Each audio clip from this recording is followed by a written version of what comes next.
सर्वेभ्यो नमो नमः। सभी बच्चों को, सभी साथियों को नमस्कार करता हूँ। संस्कृत व्याकरण शुरू कर रहे हैं हम। संस्कृत व्याकरण शुरू करने से पहले हमें पहले संस्कृत की वर्ण व्यवस्था क्या है, क्या वर्ण है, वर्ण किसे कहते हैं, कौन से वर्ण होते हैं, इनके बारे में हम आज जानेंगे। वर्ण विचार। और इस अध्याय में हम आज वर्ण क्या होता है। सबसे पहले प्रश्न ये है कि भाषा की सबसे छोटी इकाई को वर्ण कहते हैं। भाषा की सबसे छोटी इकाई को वर्ण कहते हैं। जिसके और अधिक टुकड़े नहीं हो सकते वो वर्ण होता है। जैसे वर्ण के लिए हम ए आ ई उ या फिर क ख ख घ जो भी व्यंजन स्वर व्यंजन है ये सब वर्ण होते हैं। और संस्कृत व्याकरण शुरू करने के लिए हमें सबसे पहले वर्णों के बारे में जानना जरूरी है। और वर्ण दो प्रकार के होते हैं, स्वर तथा व्यंजन। अब प्रश्न आता है स्वर किसे कहते हैं। स्वर क्या होते हैं? अच। स्वरों को अच भी कहते हैं। जो वर्ण किसी अन्य वर्ण की सहायता के बिना ही बोले जाते हैं उन्हें स्वर कहते हैं। अर्थात जो वर्ण स्वतंत्र रूप से बोले जाते हैं, जिन्हें बोलने के लिए किसी दूसरे वर्णों की आवश्यकता नहीं होती, वे स्वर कहलाते हैं। अब स्वर के भी तीन भेद होते हैं, हर्षोस्वर, दीर्घ स्वर और प्लुत स्वर। तो हर्षोस्वर क्या होता है? हर्षो का अर्थ होता है छोटा। जिस स्वर के उच्चारण में एक मात्रा का समय लगे उसको हर्षोस्वर कहते हैं। ये संख्या में 5 होते हैं, अ, ई, उ, री तथा लरी। इन्हें मूल स्वर भी कहते हैं। उसके बाद दीर्घ स्वर होते हैं। हर्षव का अर्थ छोटा और दीर्घ का अर्थ बड़ा। भी जो दीर्घ स्वर है, जिस स्वर के उच्चारण में 2 मात्राओं का समय लगे उसे दीर्घ स्वर कहते हैं। इनकी संख्या 8 है। जैसे अ, ई, हर्षव आ, जैसे हर्षव ए था, ये हर्षव है। यह दीर्घ आ, दीर्घ ई, उ, री, ए, ऐ, ओ और औ। इनमें से लृ ध्वनि का दीर्घ रूप लृ केवल वेदों में प्राप्त होता है। अंतिम 4 वर्णों को संयुक्त वर्ण स्वर भी कहते हैं, क्योंकि ए, ऐ, ओ तथा औ 2 स्वरों के मेल से बने हैं। उदाहरण के लिए हम जैसे ए प्लस ई, ये क्या बनेगा? ए। ए प्लस ए को ऐ, ए प्लस उ ओ, और ए ओ को औ। इस प्रकार ये दीर्घ स्वर है। उसके बाद आता है प्लुत स्वर। क्या होता है? जिस स्वर के उच्चारण में 3 या उससे अधिक मात्राओं का समय लगे उसे प्लुत स्वर कहते हैं।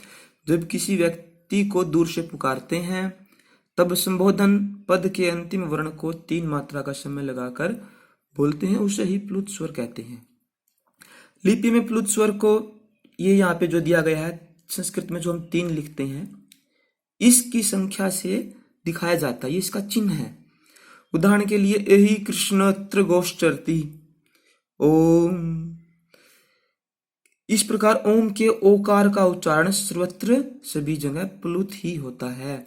ये प्लुत स्वर है हमारा।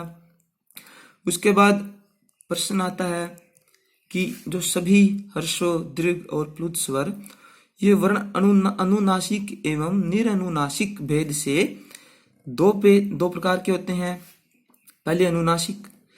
जिस स्वर के उच्चारण में मुख के साथ साथ नासिका की भी सहायता ली जाती है उसे अनुनासिक स्वर कहते हैं। जैसे अ, इत्यादि समस्त स्वर वर्ण, जितने भी ये समस्त स्वर है ये अनुनासिक है। उसके बाद निरनुनासिक। अनुनासिका मुख, नासिका, वचन अनुनासिका, जो प्रत्याहार पाणिनीय सूत्र है भाई, मुख और नासिका से जो संज्ञा से वहां से बोले जाते हैं, मुख, नासिका, वचन अनुनासिक है। निरनुनासिक जो स्वर केवल मुख से उच्चारित होता है वह निरनुनासिक है। तो इस प्रकार व्यंजन, उसके बाद स्वर स्पष्ट है, इसके बाद व्यंजन। व्यंजन को क्या कहते हैं? हल। जिन वर्णों का उच्चारण स्वर वर्णों की सहायता के बिना नहीं किया जा सकता उन्हें व्यंजन या हल कहते हैं। स्वर रहित व्यंजन को लिखने के लिए वर्ण के नीचे हलंत जो चिन्ह होता है ये हम लगाते हैं, ये छोटा चिन्ह यहाँ पे चिन्ह दिख रहा है, ये लगाते हैं। संपूर्ण व्यंजन निम्न तालिका में दर्शाए गए। अब आगे बताएंगे हम संपूर्ण व्यंजन कैसे हैं। तो ये स्पष्ट है कि व्यंजनों को बोलने के लिए स्वरों की सहायता लेनी पड़ती है, और जो स्वर होते हैं उन्हें किसी दूसरे वर्णों की सहायता नहीं होती। तो इस प्रकार सबसे पहले कु, क, ख, घ, घ, ng, ये क वर्ग है। फिर है चू, च, छ, झ, झ, ञ, च वर्ग है। टू है कु, चू, टू, तू, पू, इनको ऐसे बोल सकते हैं हम पांचों वर्गों को। ट, ठ, ढ, ढ, ण, ट वर्ग। तू में है त, थ, ध, ध, न, त वर्ग। पू में है प, फ, भ, भ, म, प वर्ग। इस प्रकार ये क वर्ग, च वर्ग, ट वर्ग, त वर्ग, प वर्ग, कु, चू, टू, तू, पू, ये व्याकरण संप्रदाय में इन पांचों वर्गों को कु, चू, टू, तू, पू नाम से जाना जाता है। और य, र, ल, व, ये अंतस्थ व्यंजन है। श, श, श, ह, ये ऊष्म व्यंजन है। इसके बाद स्पर्श व्यंजन जो यहाँ पे दिखाए गए हैं ऊपर, कै से मै तक के 25 वर्णों को स्पर्श व्यंजन कहते हैं। पांचों वर्गों के कै से लेकर मै तक जो व्यंजन है उनको हम स्पर्श व्यंजन कहते हैं। इनके उच्चारण के समय जिह्वा मुख के विभिन्न स्थानों का स्पर्श करती है। प्रत्येक वर्ग के अंतिम वर्ण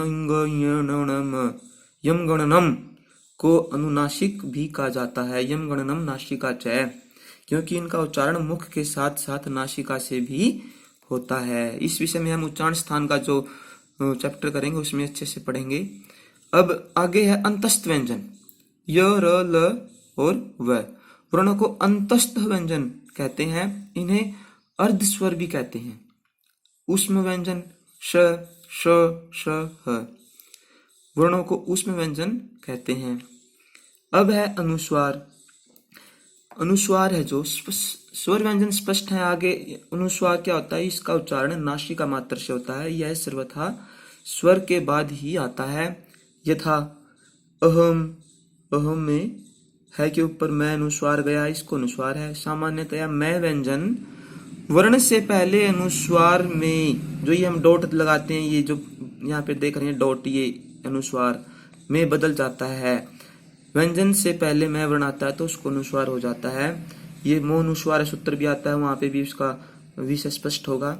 तो इसके बाद अनुस्वार के बाद विसर्ग क्या होते हैं। विसर्ग जो हम ये संस्कृत में अक्षरों के पीछे दो डॉट लगाते हैं, जो ये ब्रैकेट इसमें कॉलम में देख रहे हैं आप, इसका उच्चारण किंचित ह के सदृश किया जाता है। इसका भी प्रयोग स्वर के बाद ही होता है। जैसे यथा राम, राम के बाद अनुस्वार लगाएंगे राम, देवः, गुरु।